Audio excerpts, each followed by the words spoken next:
The theme for Second Community this year has been owning our violence and affirming nonviolence. We have had some very powerful conversations about violence and nonviolence from religious faith leaders of many traditions.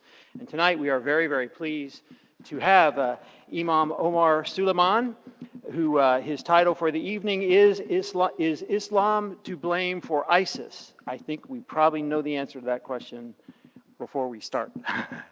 But anyway, the answer is no.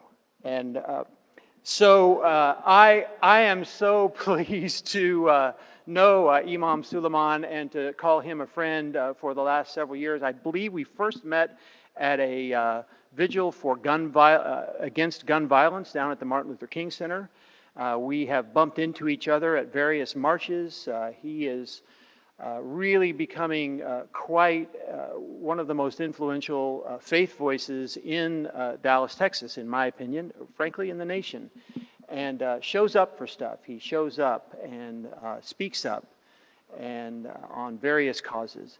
Imam Suleiman is the president of the Yaqeen Institute for Islamic Research, the resident scholar for the Valley Ranch Islamic Center, and one of the tri-chairs for the Faith Forward Dallas at Thanksgiving Square group. There is a Muslim, Christian, and Jewish chair. I'm honored to be a part of that and to serve under him and our other two co-chairs. That's a good group too. Wonderful, lovely interfaith group. So, without any further ado, would you welcome our friend Imam Omar Suleiman.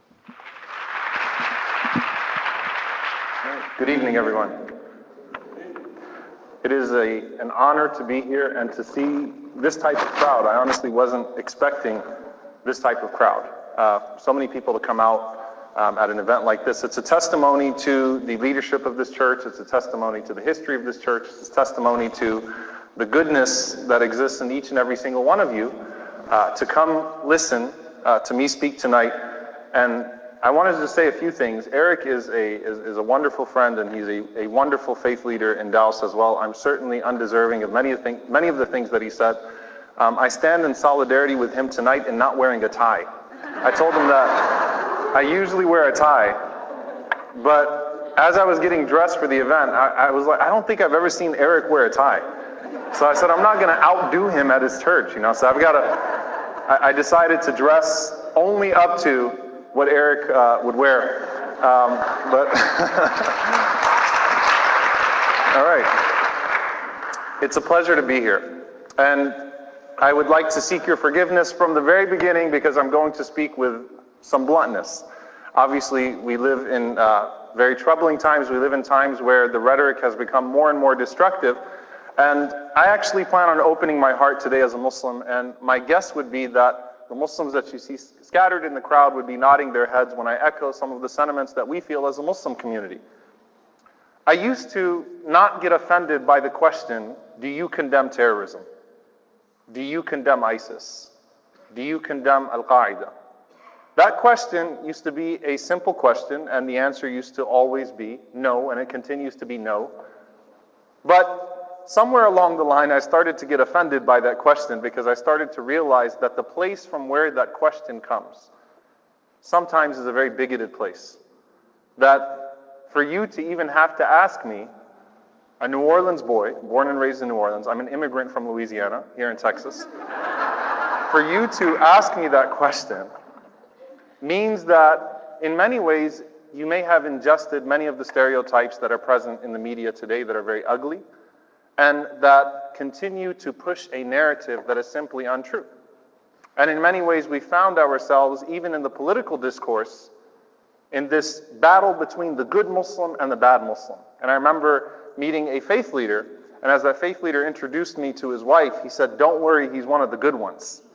And I laughed about it, but then I went home and I thought to myself, you know, that was pretty inappropriate. He's one of the good ones, because there is this growing idea of the good Muslim versus the bad Muslim. And in many ways, Muslims are being portrayed on either side of the aisle as either political instruments in the war on terror, so we can't be racist or bigoted against Muslims because we need them in the war on terror, or they're all terrorists. So we find ourselves in this political football game where we're always the football, And we don't actually have a chance to be represented in an authentic fashion in a way that truly talks about us, beyond being informants or terrorists, beyond being effective allies in the war on terror or the enemies in the war on terror. Who is this group of people, particularly Muslim Americans, and do they have anything to do with the threat of quote-unquote Islamic terrorism or radical Islam? Are they themselves responsible in any way, or is their religion responsible for the deviated forms and perverted forms of their faith, which do not resemble their faith in any way whatsoever? So for one thing, 10% of physicians in America are Muslim. 10%. How many of you have had a Muslim doctor before? Okay, you must have gone to the other 90%. It is Dallas, but we do have Muslim doctors here too, right? 10% of doctors in this country are Muslim. 40% of Muslims in the United States have college degrees. So it's a very educated population. The average, the overall population, 29% of Americans have college degrees. The second highest earning class of women in this country are Muslim women, slightly behind Jewish women. So you have Muslim women lawyers, you have Muslim women politicians, you have Muslim women doctors as well. It's not just 10% all male doctors. We have Muslim women in every sphere of politics. Obviously, with the fallout after, or not the fallout, well, it was sort of a fallout. The Khyr Khan Gold Star family, you have over 3,000 Muslims that do served in the armed forces. And in many situations, once again, you have Muslims that are your average neighbors, Muslims that like the same foods that you do. If you have a Muslim that was born in Texas and raised in Texas, they're probably Cowboys fans. I am not a Cowboys fan because I'm from New Orleans, so I'm a Saints fan, dedicated, even when we stink. I stick to my team. But it's the average person. Now, bigotry, and the reason why I introduce, or I start off with this, bigotry is often built on extremely crude oversimplifications of people. Stereotypical simplifications of people. I was on my way from the Muhammad Ali funeral, and I had the blessing of attending that. Not just one of the greatest Muslim Americans, if not the greatest Muslim American in history, one of the greatest Americans in history. And as I saw ESPN and the news cycles portraying Muhammad Ali, I thought to myself, maybe this is a moment where we wake up and we see that they're not all the same, that there are wonderful Muslim contributors that are as American as anyone else. And then, of course, the shooting in Orlando happened less than 48 hours after that, and suddenly the narrative shifted once again. So when it comes to bigotry, it often has very crude oversimplifications of people. And I want to start off by eliminating that narrative before we discuss anything about ISIS or we discuss anything about terrorism or radicalism. It is unjust to a people to stereotype them by the worst of them, those that would not even fit in with them, those who would not be claimed even by the overwhelming majority of them. In the situation of ISIS, those who are usually the victims of ISIS being portrayed. And it was ironic, there was a woman in New York who I know who was walking in Times Square, and someone set her hijab on fire and ran off. And that was a woman whose cousin was killed by ISIS in Iraq. And I thought to myself, the irony of the situation. Getting killed in Iraq for not being ISIS, for being Muslim, because ISIS doesn't like Muslims, they tend to kill Muslims. And here, a person can yell a derogatory remark at someone, a racist remark, a very bigoted remark, and set them on fire. And in many situations, a person can be killed with the uptick that we see in hatred, hate crimes towards Muslims as a whole. Now, in this oversimplification as well, and from the tactics of bigotry, is that a Muslim is a good Muslim if they don't really believe in all the tenets of their faith. So when you hear politicians now speak about Islam and they speak about Muslims, yes, Muslims can be good Americans if they don't believe in X, Y, Z. As long as they reject this, as long as they basically reject the Quran, then they can be good Muslims. And when an authentic Muslim comes forth and says, well, my religion doesn't represent that, so I am a dedicated and devout Muslim, and because of that I reject violence, because of that I reject terrorism, because of that I reject extremism, because of that I embrace coexistence, because of that I embrace equality, and so on and so forth, the answer would be, you're lying. You don't know your faith like I know my faith. Why? Because I heard some guy on TV who's never studied your religion, who's probably, never even studied period, but happens to have a microphone and happens to have the airwaves, and they told me this about your faith. And so we've fallen into this twisted realm where you can't trust a Muslim because he's either a peaceful liar or he's an honest criminal. So if he tells you or she tells you that that's not what my faith represents, and I do believe in values of peace and justice, that I believe are deeply grounded in my faith, then you don't know your religion properly or you're hiding your religion. Mistrust. Don't trust the Muslim next door. Behind that smile is really, death to America and Allahu Akbar, they're going to try to kill you and it's only a matter of time. Don't eat their food, right? Because if you eat their food, you know what's going to come next. You know what's going to happen. You never know. And so the portrayal is always that the Muslim that you think is just your average citizen, your neighbor, your friend, really could turn out to belong to a terrorist group 8,000 miles away. And this entire niceness, this front of niceness, and all, the millions of Muslim Americans have all settled themselves, and they're all part of this worldwide conspiracy to overthrow the American government. And we need to pass bills now to stop that, because less than 1% of the population is going to successfully overthrow the government if we don't hurry up and pass bills and criminalize their religion now. Think about the bigoted assumption that comes from, and the fears that are stoked, and the paranoia. And usually what leads to the manifestation of fear from a policy perspective is the abandonment of freedom, often willingly by the citizens who are told that we have to protect you. And so we need to do away with your civil liberties and the civil liberties of everybody, because if we don't, those nice Muslims around you, those 10% of Muslim American doctors, the 2 Muslim congressmen, right? The Muslim president, he's not really Muslim, I hope you guys actually know that, but the Muslim in the White House, they're all going to come after you. They're all going to kill you. And so we've got, it's for that reason that we have to wage wars, destructive wars, that we have to invade countries, that we have to do this, all for your protection. And that's venturing into politics, and I'm not going to get into that right now. Simply, the premise that I'd like to start off with, and I think that was a 15-minute introduction, is that bigotry comes from a place of oversimplification, and it often leads to policy that is not in the favor of anyone in this country, and often leads to the willful submission or forfeiting of your own civil liberties and your own rights. And I'll share with you all a few studies. This one's from the 2010 Gallup report, Religious Perceptions in America, with an in-depth analysis of U.S. attitudes towards Muslims and Islam. And this is very interesting because it reads, the variable most strongly linked to self-reported prejudice towards Muslims is self-reported prejudice towards Jews.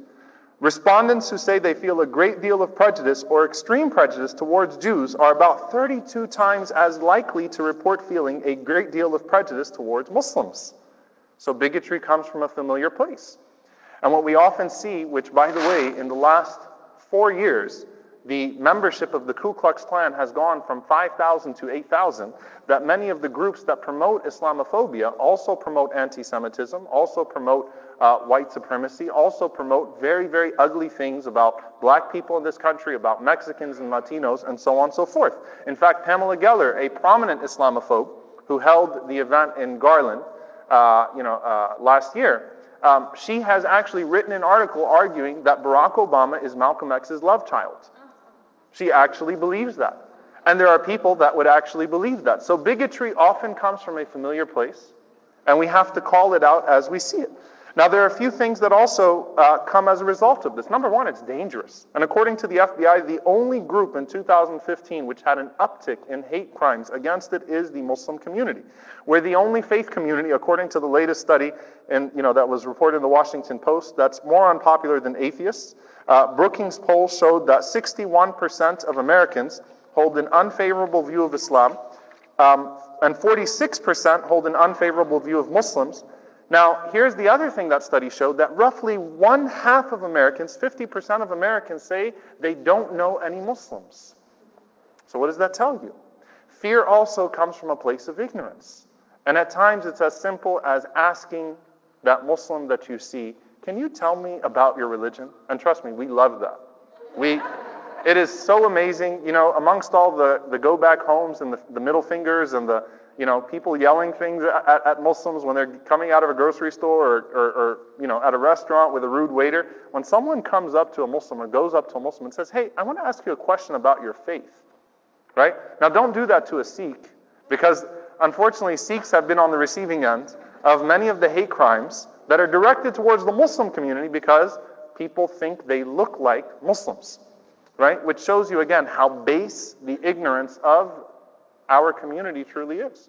So with that 60+% of people that hold an unfavorable view of Islam, 48% that hold an unfavorable view of Muslims, but 50% have never known a Muslim, it shows you that the cure to this disease first and foremost starts from a place of knowledge, and I congratulate each and every single one of you for coming out today to actually get to know a Muslim and hear a Muslim out. Another study showed that over 25 years, the New York Times has portrayed Islam and Muslims more negatively than cancer, cocaine, and alcohol.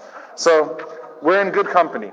Last night, after the presidential debate, if you want to call it a debate, last night after the spectacle that we saw on TV that I would not allow my children to watch, after one of the presidential candidates suggested that the reason why we have Islamophobia is because Muslims don't report stuff that they should be reporting. Well, the solution clearly is not to get more Muslim spies, because the Orlando shooter was reported, Omar Mateen was reported by the Muslim community before, not to mention all the other nuances that came out from that story, that surfaced from that story after the public had already judged what his motivations were and what that was all about. Ahmed Rahimi in New Jersey, who thankfully was not able to kill anybody, but planted bombs in New Jersey and New York trying to hurt people. His father says he called the FBI and told the FBI that my son is off and you need to come and get him and you need to deal with him. So clearly that's not the solution, because many times these future terrorists or people that go on to become terrorists are actually reported. In fact, a Duke University study, which is called Anti-Terror Lessons of Muslim American Communities, states, and I quote, Muslim American communities have been active in preventing radicalization. The people that would go on to kill in the name of Islam tended to not attend any mosque whatsoever, were completely alienated from their mosque leadership, had no association whatsoever with their local mosque, and in many cases were not even practicing Muslims. Okay, I'll read to you a quote from The Guardian, which said that far from being religious zealots, a large number of those involved in terrorism do not practice their faith regularly. Many lack religious literacy and could actually be regarded as religious outliers. Very few have been brought up in strongly religious households, and there is a higher than average proportion of converts. Some are involved in drug taking, drinking alcohol, visiting prostitutes.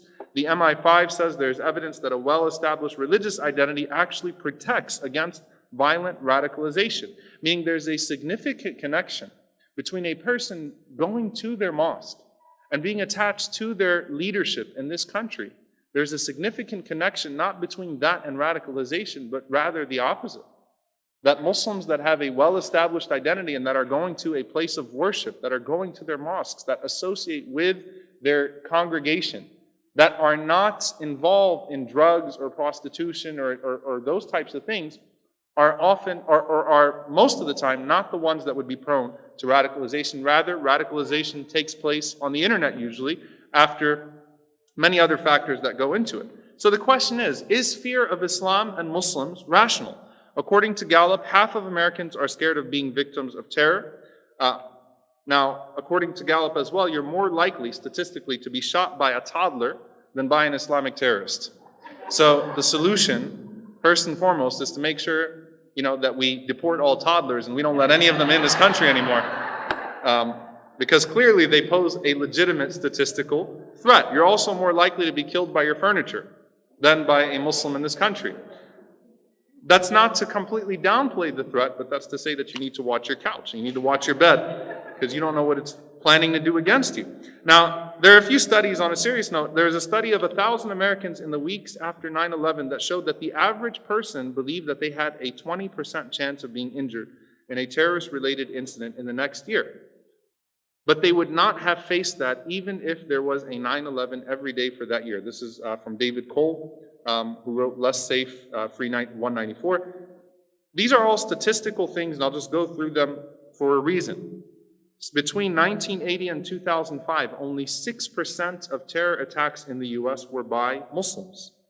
2010 Europol report showed that from 2007 to 2009, 99.6% of all terror attacks in the European Union were done by non-Muslims. So when you think of, we don't want to become Europe, all right, which I understand, for other reasons as a whole, right? That's the pro-American, anti-Europe part of me coming out. But no, but on on a serious note, statistically speaking, the idea that Muslims pose a more significant threat to society than anyone else is a completely baseless claim.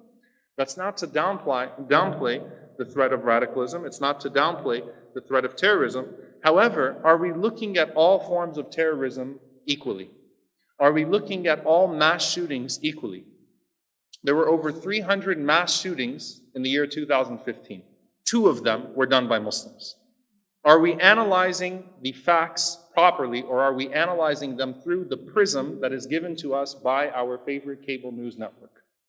And that is the problem with us, that many times we choose to focus on not what's actually happening around us, but what the news tells us is happening around us, and those things that are overblown and what is pumped into us and driven by agenda politics is what we are going to shape our lives after, shape our identities after, and proportion our fears and normal daily lives after, by what is fed to us by the media. As of June 2005, 2 times as many Americans had been killed by right-wing extremist groups as by Muslims. 48 by right-wing extremist groups, 26 by Muslims. That's a study from the New America Foundation. And again, as I mentioned, the 300 mass shootings. Well, what about the other ones? These are the ones that are actually labeled as terror attacks. These are attacks that are labeled as terror attacks. Many times, other things are not labeled as terror attacks. So one of the issues that we have in regards to our polemics and in regards to our labeling is that if it's done by a Muslim, it's a terrorist attack. If it's not done by a Muslim, it's not a terrorist attack. We have shifted effectively the definition to just that, right? So before we know the nuances of a case, before we know anything about a person's personal life, such as the attack in France, a man who was a non-practicing Muslim, who identified loosely, who really was born to Muslim parents, used to drink, go to clubs, had nothing to do with his local mosque, and the first person he ran over with his truck was a Muslim grandmother, in fact, was the first person that he plowed through. 1/5 of his victims in France were Muslims, but immediately it was dubbed an Islamic terrorist attack, very quickly, before any of the facts come out about that case. Now, in the case of other attacks, if it is not a Muslim, no matter what ideological motivations are found, that will not be dubbed a terrorist attack, and that has frequently been the case over and over again. I can give you some examples. Anders Breivik, who perpetrated the Norway attacks on the 22nd of July, 2011, he first killed 8 people by detonating a van bomb in Oslo, and then he shot dead 69 participants of a workers' youth league summer camp. He cites in his manifesto Thomas Jefferson 10 times. He cites Robert Spencer, who was a prominent Islamophobe, 47 times in his manifesto. It was not dubbed a terrorist attack. Michael Page walked into a Sikh temple, murdered 6 people in New York. It was not dubbed a terrorist attack. Dylan Roof in Charleston murdered 9 African-American worshipers in a church as they worshiped. Clearly had ideological motivation in his manifesto, from his Facebook page, and so on and so forth. It was never called a terrorist attack. Robert Deere, who attacked a Planned Parenthood clinic and killed 2 people, called himself a warrior of Christ. This was the day before San Bernardino. It was not called a terrorist attack. Robert Duggar, a Tennessee pastor who planned a massacre of Muslims in New York. His manifestos claimed that Christ called him to kill Muslim men, women, and children. He had a stockpile of rifles, machetes, bomb-making materials. He was let out. In fact, he walks free today because he did not succeed in perpetrating that attack. So when we talk about motivations and we talk about people killing in the name of their religion, in the name of their faith, and what constitutes a terror attack, there's been a great discrepancy and a great double standard in how we assign those terms.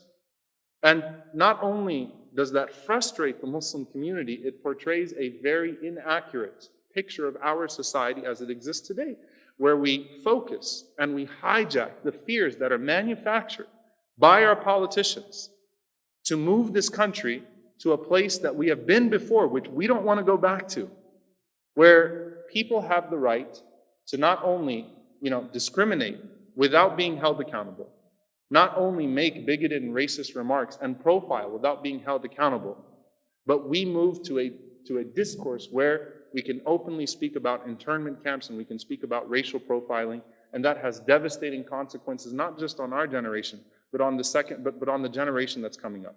We had a Muslim child of 11 years old hang himself, commit suicide last week, because he was being bullied in school. So the devastating impacts of this inaccurate, inappropriate assignment of collective guilt to an entire community over the actions of an extremist group or extremist groups is dangerous to our society. It endangers our community. It endangers everything that we're trying to do, and in many cases can be done away with by gatherings such as this and by simply getting to know your neighbor, getting to know your Muslim neighbors. And one of the problems with the response to that, which has come from a place of bigotry, is that when you look at individuals that are prone to radicalism, they tend to come from a place of mental disturbance, they tend to come from broken homes, they tend to come from career frustrations, school frustrations, very gloomy world views. And when you pour pessimism into that world view and continue to invoke a clash of civilizations and continue to feast on a person who's having a problem fitting in, who does not know what their cultural identity is, then you only further stigmatize them. And when you further stigmatize a person who is already aspirational, then you risk making that person operational, which is why much of the election discourse that we've had this year has found itself not only in ISIS propaganda videos, but in Al-Shabaab propaganda videos in Somalia. They found itself in Boko Haram propaganda videos. Our election cycle has been used to create more terrorists, to generate more terrorists, to tell more young Muslims that America hates you, that it's only a matter of time, that you cannot be a good American and a good Muslim, that you have to choose one of those. You can't love both. And if you listen to what radicals say and if you listen to what Islamophobes say, they're saying essentially the exact same thing. You can't be a good American Muslim. Think about that. On one side, you can't be a real American if you're a real Muslim, because you will never be a loyal citizen. And on the other side, you have the exact same message that's being said. So when we talk about combating ISIS and we talk about combating radicalization, what exactly does that mean? And where do these extremist groups come from?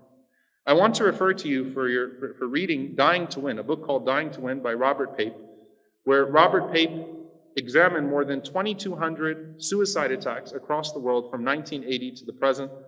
And his research revealed that more than 90% of suicide attacks are directed at an occupying force, or what's deemed an occupying force. He also analyzed that between 1980 and 2003, only 10% of suicide attacks were against American interests. Before that, the single largest group were the Tamil Tigers, who are not a Muslim group. According to Gallup, 93% of Muslims worldwide are moderate. Of the 7% who have radical sympathies, 6.7% give political reasons for their radicalization rather than religious reasons. Suicide attacks, terrorism, all come from a place of political frustration at an organized level. That has historically been the case. And it's not just true for Muslims, it's true for the entire world. Now, surely in a church you can appreciate this, that the claim that more people have been killed because of religion in history than anything else is also statistically untrue. For those of you that don't know, the 20th century was the deadliest century in our human history. Over a quarter billion people were killed were murdered in the 20th century. Professor Rudolf Rummel, he notes that 62 million were killed under the Soviet regime, 35 million were murdered under Mao's Communist Party of China, and he writes the much greater slaughter of the 20th century occurred because of two ahistorical socio-political experiments. One, fascism, especially in Germany, Italy, Eastern Europe, Japan, and China, and the other, communism. These absolutist, unrestricted, uninhibited ideologies murdered people in war and democide without compunction, without the inhibition of tradition, culture, or religion. So was radical atheism the problem in the 20th century? Because it wasn't religion, it wasn't radical Islam, it wasn't radical Christianity, it was actually competing ideologies that both deemed religion to be the opium of the masses and both deemed religion to be harmful, to be negative, to be the reason and the cause for much of the backwardness that we had in the world at the time. And so when we talk about today, systematic violence by man almost always involves the use of ideology to clothe that which is otherwise unjustifiable with that which is holy. It's the way that we work as human beings. It's part of our savagery when we tend to that direction. And may God protect our country and protect us from ever falling to such a disease at a collective level. And if we're going to quantify our savagery as man over history, Islam has very little to do with most of the violence through pure statistical analysis. But when conflict breaks out, people rally around their identities, as we see happening here. We are a very divided nation, and that's very clear in our political discourse. And one of the most heartbreaking things is that no matter what happens in this election, we have two competing visions of American society often talking at each other and not talking to each other. People entrench themselves in very, very strong identities that often mean that they cannot coexist with people that belong to other identities. Now, is the solution to that to further entrench someone who is being called to an identity that puts him or her at odds with this society? Or is it better for us to say in the face of Islamophobia, to say in the face of extremism and terrorists, whether they're overseas or they are domestic, that we will not be divided, that you can be a good American, a good Muslim, that you have a right to speak up, to speak your mind, to be frustrated, and that we will not allow your identity to be hijacked by someone that is overseas and that wishes you and I harm. So when we talk about militant groups, we're often talking about fraternities, and I want to end with this sentiment. There are legitimate frustrations in the world. There are legitimate frustrations that young people have about our politics, about our policy, not just as the United States of America, but in Egypt or in Iraq or in the United Kingdom. We often have very serious concerns about policy because at the end of the day, we know that politics are dominated largely by economic interests that are usually corrupt. And so when young people have frustrations about the world and about policy, and we oversimplify their frustrations, or worse, we don't give them a healthy outlet to voice their frustrations and show them that we have a society that listens and that hears. As JFK said, those who make peaceful revolution impossible make violent revolution inevitable. And so we have to also look internally at our situation. Since World War II, 90% of the casualties of war have been unarmed civilians. A third of them have been children. So when we talk about drone strikes, or we talk about invasions of countries, or we talk about emboldening dictators, or we talk about supporting apartheid regimes, or we talk about doing things for our interests that are often to the detriment of other people's interests, you're going to have frustrations. And just like when you hear extremists and radicals overseas say that it is okay to kill thousands of innocent people for the sake of our political agenda, for the sake of our political benefit, when we respond and we say that we will carpet bomb entire countries, and when we respond and we say that, and we try to oversimplify the situation of Iraq, which has been bombed by 4 consecutive presidents, and think that ISIS came out of a healthy, functioning geopolitical situation. We're not being true to ourselves, and we are not giving an accurate analysis of the situation. So it's important for us to listen, to actually be honest with ourselves, to actually try to make our country better always, to make our policy better, to accommodate opposing voices, to not turn people towards radicalism or extremism by our extreme hesitance to listen to what other people are saying. You know, I remember, because I actually listen to or I read ISIS propaganda quite a bit, not because I'm joining. I can assure you that I'm not planning on joining ISIS anytime soon, but because I'm trying to understand their messaging so that I can counter it properly. And so, yes, by the way, they want to kill me. I don't think I mentioned that, but I'm actually one of the people they want to kill. But when we talk about that, and I kept on reading this statement. Just like they kill our children, we will kill their children. Just like they kill our children, we will kill their children. Listen to that sentence and think about how that appeals to a person who may have lost their own family to a drone strike or to an airstrike. A young child that washed up ashore somewhere, or whose family was lost at sea, or who saw those images of that young boy sitting in the back of an ambulance, wondering what happened. So when we talk about the lives that have been lost in the war on terror, this is according to a report from Physicians for Social Responsibility in 2015, that in Iraq, Afghanistan, and Pakistan, you have over 1.3 million people, innocent lives that were killed in the process of the war on terror. So if all else were the same, here's my conclusion, if all else were the same from a geopolitical situation, and Islam never was, would ISIS exist? The answer is yes. Would Al-Qaeda exist? The answer is yes. When there is a vacuum of power, when there are frustrations, when there are civil wars, when there's sectarian conflict, then in those vacuums, militant groups rise, mercenary groups rise, and they clothe and they disguise their ugly, ugly intentions and agendas that are otherwise unjustifiable, often with the word of God. So whether we're talking about secular ideology in nationalism, sometimes communism, fascism, sometimes capitalism, if we're talking about religion, whether we're talking about ISIS or the Lord's Resistance Army, or we're talking about the Serbian genocide, or we're talking about Buddhist monks in Burma, or we're talking about whatever it may be, Boko Haram in Nigeria, whatever it may be, it is absolutely essential for us not to respond to that hatred with hatred and think that this is a war in which it's about killing and killing and killing, and the way that we're going to stop this is kill more of them.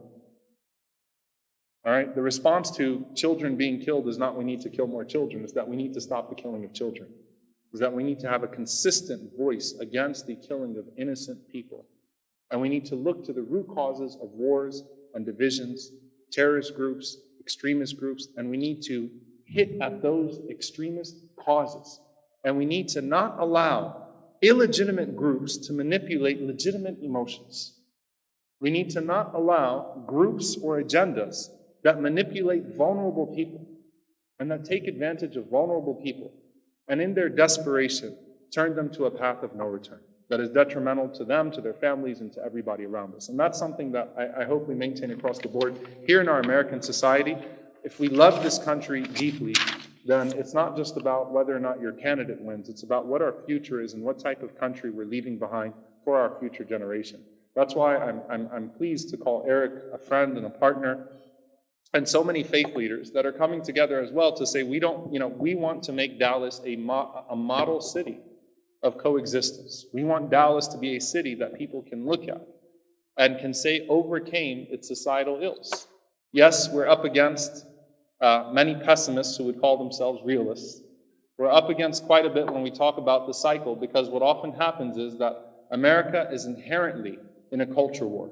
It's always been in a culture war. My master's degree is in political history, military history and political history. We always have an enemy, and as a country, we always identify ourselves by looking at our enemy. So we have to be at war with someone, and when we're at war with someone, that's how we craft our national identity. It has always been that case in American history. When we're at war with somebody, that's where we find ourselves. So we base our identity by our enemy, who we're fighting.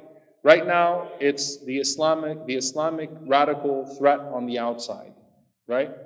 Before it was the Jews, before it was the Catholics, it was the communists, we had McCarthyism, we had Japanese internment camps where over 120,000 American citizens were put in internment camps because we can't trust you all. You look different, you're up to something, right? And we cannot allow our country to go back to that base bigotry. We have to confront openly our ills of racism, of poverty, of militarism, and that's what makes us great Americans. That's what makes us good people. I often tell people, on your way to becoming a good Muslim, don't become a bad human being. And I say that to my Christian brethren as well, that you're a Christian and you're a human being. Being a good Christian should mean being a good human being. Being a good Muslim should mean being a good person. So if our religion leads us to being marginalizing, antagonizing, hateful human beings, then you're certainly not following Christ, peace be upon him, and I'm not following Muhammad, peace be upon him. That's not what we were taught. That's not what we're here for. So I pray that this lecture is that this gathering that we have today is part of the solution, part of getting to know one another. I apologize in advance if I offended anyone that came out tonight, or if I took too long, or if I made you miss your dinner, or if I reminded you of that awful excuse for a debate that we had last night, and you got a little sick to your stomach. But bless you all, and thank you for being here, and I guess we'll move on to questions now. Thank you, Eric, and thank you to the church for having me.